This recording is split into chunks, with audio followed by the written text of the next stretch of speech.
ખેતરમાં બેસીને એક છાપરા જેવું બનાવેલું હતું અને એની અંદર બેસીને લોકોને કોલ કરીને ફસાવતા હતા. ગુજરાતના મહેસાણામાં આવેલા વડનગરના એક ગામની અંદર 15 થી 20 વર્ષના છોકરાઓ શેર બજારમાં ચાલતું ડબ્બા ટ્રેડિંગ ચલાવતા હતા અને ખેતરમાં બેસીને એક છાપરા જેવું બનાવેલું હતું અને એની અંદર બેસીને લોકોને કોલ કરીને ફસાવતા હતા.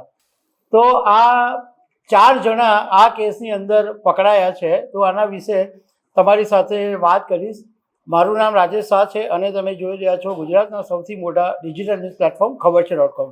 વડનગર તાલુકાના મલેકપુર ગામની અંદર એક ખેતરમાં છાપરા જેવું બનાવીને 15 થી 20 વર્ષના 4 છોકરાઓ શેર બજારમાં વધુ વળતરની લાલચ આપીને લોકોને ફસાવતા હતા.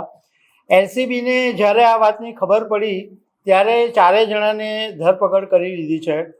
આ લોકોને કેવી રીતના છેતરતા હતા એ જાણવા જેવું છે કે આરોપીઓએ પોતાના મોબાઈલની અંદર ગ્રીન સ્ટોક એડવાઇઝરી અને શ્યામ સ્ટોક એડવાઇઝરીના નામે એન્જલ વન અને માર્કેટ પલ્સ જેવી સ્ટોક માર્કેટ એપ્લિકેશનનો ઉપયોગ કરતા.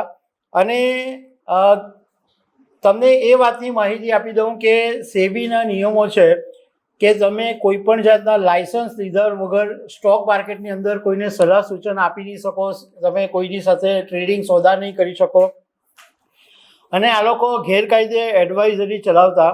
એટલું જ નહીં પણ અન્ય વ્યક્તિઓના નામે એક્ટિવ થયેલા ડમી સિમ કાર્ડનો ઉપયોગ કરતા અને વિજય, નિલેશ, અનિકેત જેવા ફેક નામથી લોકોને ફોન કરતા અને ટૂંકા ગાળાની અંદર મોટો નફો કરાવી આપવાની લાલચ આપતા હતા. હવે આ દુનિયાની અંદર લોભિયા લોકોની ખોટ નથી હોતી. ઘણા બધા કિસ્સાઓ સામે આવવા છતાં પણ ટૂંક સમયની અંદર મોટો નફો રળી લેવાની લાલચે ઘણા લોકો આવી જાય અને આવા લોકોની જાળમાં ફસાઈ જાય છે. હવે જ્યારે એલસીબીને ખબર પડી તો દરોડા પાડ્યા અને 4 લોકોની ધરપકડ કરી. એમાં મણેકપુરના ઠાકોરજી, કનુજી, અર્જુન ઠાકોર, અંકિત ઠાકોર અને એક સગીર વયનો છોકરો, એમ કુલ 4 લોકોની ધરપકડ કરી છે અને 8 મોબાઈલ પોલીસે જપ્ત કરી દીધા છે. આ જે ડુપ્લિકેટ સિમ કાર્ડ પૂરા પાડનાર સંજય ઠાકોર છે એ ભાગી છૂટ્યો છે અને એ પોલીસે એને વોન્ટેડ જાહેર કર્યો છે. હવે હું તમને સામાન્ય ભાષામાં એ સમજ પાડું કે ડબ્બા ટ્રેડિંગ એટલે શું.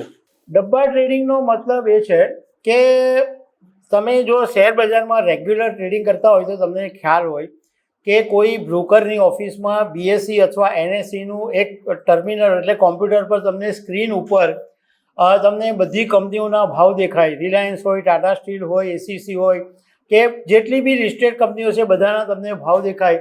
એના લે વેચ કરવાનું તમને ઓપ્શન દેખાય અને બ્રોકરની ઓફિસમાં જઈને તમે શેર ખરીદી શકો, વેચી શકો અને એ સોદો થાય એટલે તમે ખરીદ્યા હોય તો તમારે ઓફિશિયલી ચેકથી પેમેન્ટ કરવું પડે અને તમે જો વેચ્યા હોય તો તમને શેરની ડિલિવરી આપવાની અને એની સામે બ્રોકર તમને ચેકથી પેમેન્ટ કરે. એટલે બધું ઓફિશિયલી ઓન રેકોર્ડ થાય. હવે ડબ્બા ટ્રેડિંગની અંદર એવું હોય કે બધું હોય, ટર્મિનલ હોય, કોમ્પ્યુટર મૂકેલા હોય, તમને બધી કંપનીઓના ભાવ દેખાય પણ જે સોદા નક્કી થાય એ એનએસસી બીએસસી પર નહીં નોંધાય. એટલે ડબ્બા ટ્રેડિંગમાં ત્યાં જાય તો એ તમે એમ કીધું હોય કે મારે 100 રિલાયન્સ ખરીદવા છે તો 100 રિલાયન્સનો સોદો ધારો કે 2000નો ભાવ છે તો 100 રિલાયન્સના શેરનો સોદો 2000 રૂપિયાના ભાવે નોંધાઈ ગયો એટલે તમારા ખરીદાઈ ગયા. હવે તમે 2100નો ભાવ થાય તો તમે વેચી દો તો એ વેચાઈ જાય અને એનો 100 રૂપિયાનો જે નફો છે એ તમને મળી જાય. તો એવી રીતના માત્ર રજિસ્ટર્ડમાં એટલે ખાલી ભાવના આધારે એની વધઘટ થાય અને એ નફો નુકસાન છે એના સોદા આવી રીતના થાય.